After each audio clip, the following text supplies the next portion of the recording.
전통이라고 하는 것은 소중한 것입니다.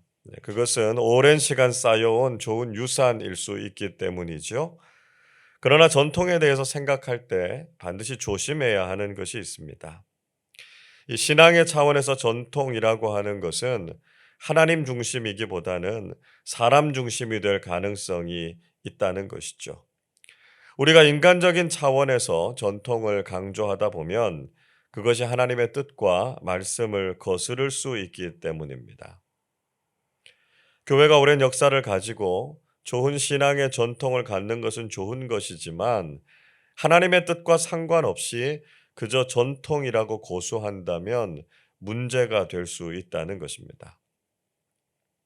오늘 본문은 바로 이런 잘못된 전통, 아니 종교적인 인습에 대한 내용이라고 할 수 있습니다. 대표적인 종교 지도자들이었던 바리새인과 서기관들이 예루살렘으로부터 와서 예수님께 항의했습니다. 그 항의의 내용은 예수님의 제자들이 장로들의 전통, 그러니까 정결법을 지키지 않았다라고 하는 것이었습니다. 그 구체적인 내용은요, 외출하고 난 이후에는 반드시 손을 씻고 음식을 먹어야 한다라고 하는 것이었습니다. 물론 손을 씻는다라고 하는 것, 개인 위생을 위해서도 좋은 것이죠. 그런데 문제가 무엇이었습니까?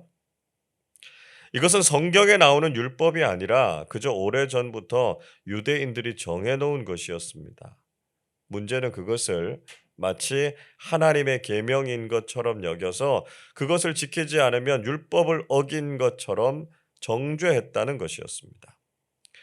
유대 종교 지도자들은 자신들의 전통을 빌미 삼아서 예수님과 제자들을 공격하려고 하는 나쁜 의도를 가지고 있었다는 것이죠. 예수님께서는 바로 이런 악한 의도에 대해서 지적하셨습니다. 3절을 보십시오. 대답하여 이르시되 너희는 어찌하여 너희의 전통으로 하나님의 계명을 범하느냐 말씀하고 계십니다.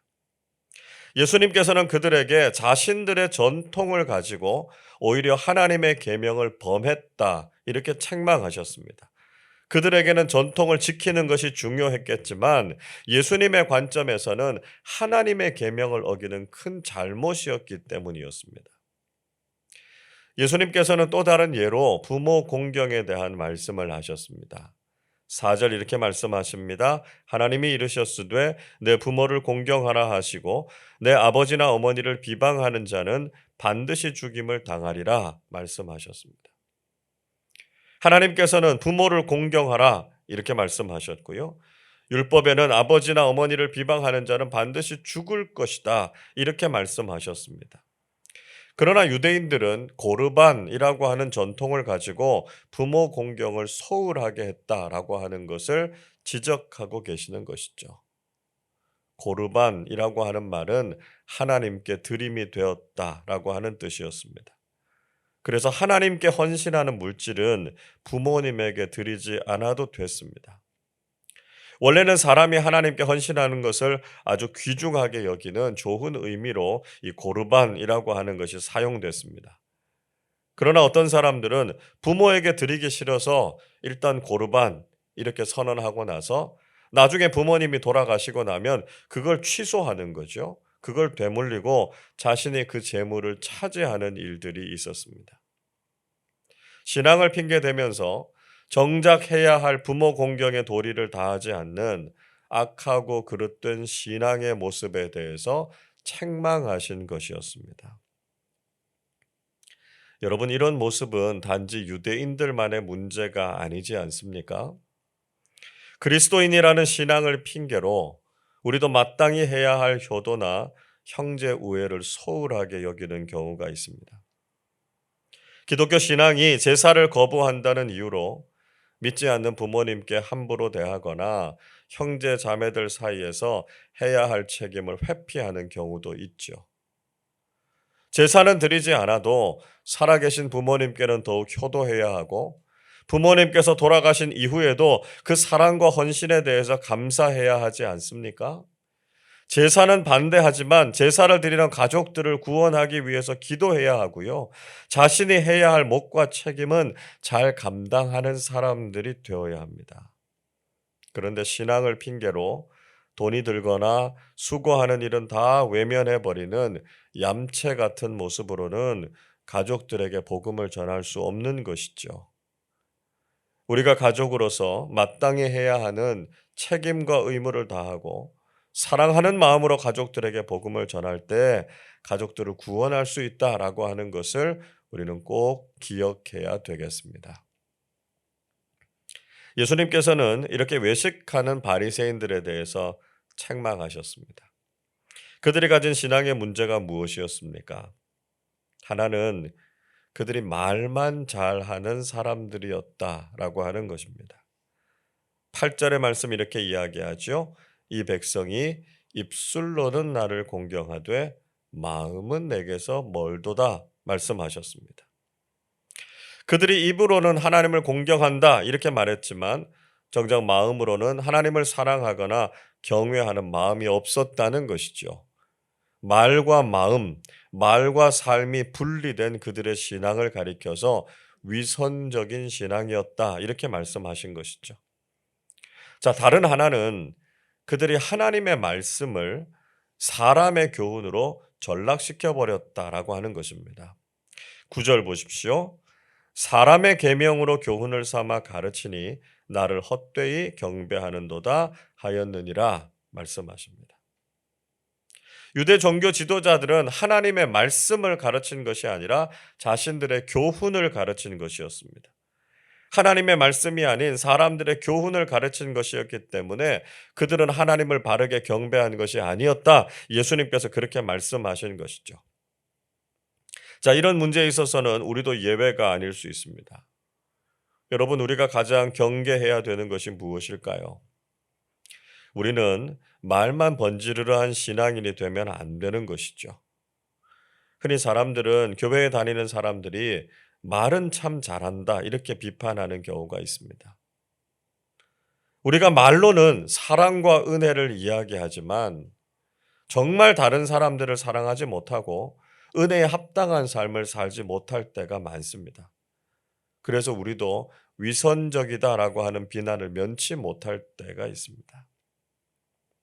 무엇보다 우리가 가진 신앙의 가장 큰 문제는 하나님 중심적인 신앙이 아니라 사람 중심적인 교회가 되고 말았다는 것입니다.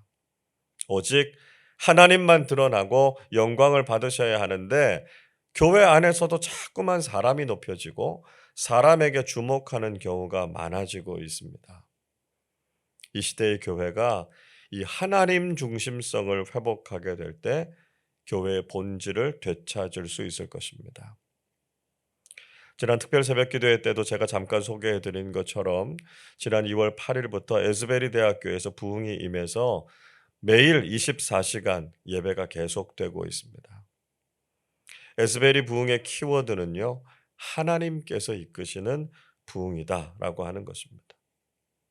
우리는 부흥이 과연 어디에서 오는지, 그리고 왜 한국교회가 고전을 면치 못하고 있는지에 대해서 그 핵심을 바르게 깨달아야 된다는 것입니다. 인간적인 것을 제거하고 순수하게 하나님 중심으로 돌아가야 한다는 것이죠. 인간이 하나님의 위치에 올라서 모든 것을 다 가로채고 있었다라고 하는 것을 회개해야 한다는 것입니다. 그리고 오직 하나님 한 분만 높여드리는 교회가 될 때 우리는 하나님의 은혜를 경험하게 되고 하나님께서 주시는 부흥을 경험하게 된다는 것이죠. 예수님께서는 결론적으로 정말 우리를 더럽게 하는 것이 무엇인가 하는 것을 말씀하셨습니다. 11절 말씀 우리 같이 읽겠습니다.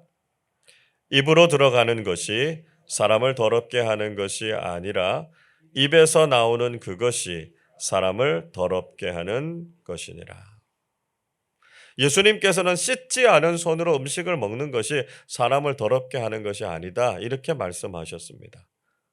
정말 사람을 더럽히는 것은 그 입에서 나오는 것, 즉 사람의 마음에 있는 것이 입을 통해서 나오는 것이다 이렇게 지적하셨습니다. 물론 깨끗하고 좋은 음식이나 위생도 참 중요한 것이지만 정말 중요한 것은 우리 마음이 깨끗한지, 그리고 우리 입에서 나오는 말이 거룩한지, 이것이 더 중요한 문제다라고 하는 것이죠. 예수님께서 마음의 문제를 지적하셨습니다. 18절 이렇게 말씀하시죠. 입에서 나오는 것들은 마음에서 나오나니 이것이야말로 사람을 더럽게 하느니라 말씀합니다. 사람의 입으로 나오는 모든 것들은 다 마음에서 나오는 것들인데요. 그것이 사람을 더럽히고 죄를 짓게 한다라고 하는 것이죠. 19절에 보시면 우리 마음에서 나오는 것들 어떤 것입니까? 악한 생각과 살인, 간음과 음란, 도둑질과 거짓말, 비방, 이런 것들이 우리 마음속에서 나온다는 거죠. 정말 가장 악한 것들이 우리 마음속에서 자라나고 있고요.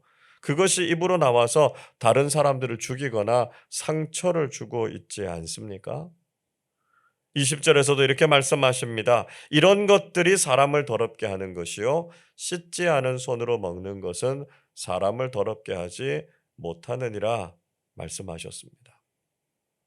정말 사람을 더럽게 하는 것은 씻지 않은 손으로 음식을 먹는 것이 아니라 악한 마음에서 나오는 악한 말들이다라고 하는 것을 꼭 기억해야 된다라고 하는 것이죠.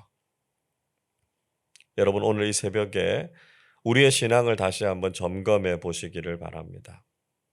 우리는 때로 전통이라는 이름으로 인간적인 것을 하나님의 말씀보다 더 앞세우지 않았습니까? 우리가 신앙인으로서 마땅히 해야 할 것들을 하지 않고 그저 말로만 때우는 위선적인 신앙의 모습이 우리에게는 없었습니까? 하나님의 영광을 우리가 가로채고 하나님 중심의 교회가 아니라 인간 중심의 교회로 전락해 버리지는 않았습니까? 거룩하지 않고 성숙하지 못한 마음과 생각으로 그것을 우리의 입으로 토해내면서 다른 사람들에게 상처를 주지는 않았습니까? 우리가 이 새벽에 잘못된 신앙의 모습을 회개하고 하나님의 말씀에 합당한 신앙으로 회복되실 수 있기를 바랍니다. 그래서 우리의 신앙생활을 통해서 하나님을 올바로 경배하고 하나님 중심적인 신앙을 회복하는 우리 모두가 되시기를 주님의 이름으로 축원합니다.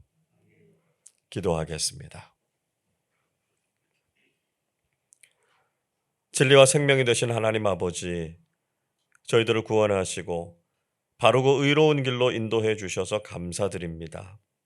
그러나 저희들도 하나님의 말씀을 사람의 교훈으로 전락시켜 버렸고 때로는 신앙을 핑계로 마땅히 해야 할 그리스도인의 본분을 소홀하게 여기면서 살았음을 용서하여 주옵소서. 저희들이 말만 그럴듯한 신앙인들이 되지 않게 하시고 삶으로 신앙을 살아내는 사람들 되게 하여 주옵소서. 조금이라도 인간적인 것이 우리 신앙의 중심이 되지 않게 하시고 하나님 중심적인 신앙을 회복하는 교회가 되게 하여 주옵소서. 우리 마음을 정결하고 거룩하게 해서 우리 입술을 통해 나오는 말과 우리의 삶을 통해서 다른 사람들을 사랑하고 살리며 돕고 섬기는 온전한 그리스도인들 되게 하여 주옵소서. 3월 한 달을 새롭게 시작합니다. 추운 겨울을 뚫고 새순이 돋아나듯이 저희들의 신앙도 차갑고 냉랭한 시대를 이기고 그리스도의 십자가의 사랑과 구원의 복음으로 세상을 따뜻하게 만들어가는 사람들 되게 하여 주옵소서. 감사드리며 우리 주님 예수 그리스도의 이름으로 기도하옵나이다. 아멘.